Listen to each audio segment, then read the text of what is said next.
What's the meaning of battleaxe?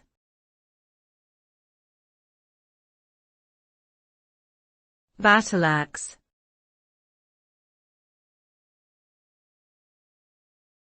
Battleaxe.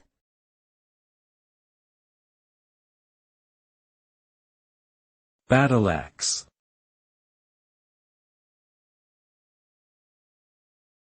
Battleaxe.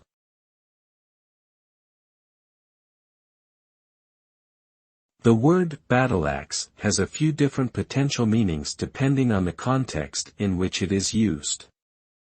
At its most literal level, a battleaxe is a type of weapon that was used in combat during medieval times. It had a heavy, cleaver-like blade that was mounted on a long handle, and it was often wielded by warriors on foot.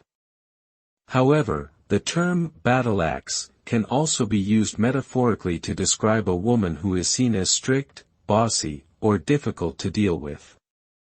In this sense, it carries a negative connotation and is often used to criticize women who are perceived as being too assertive or controlling.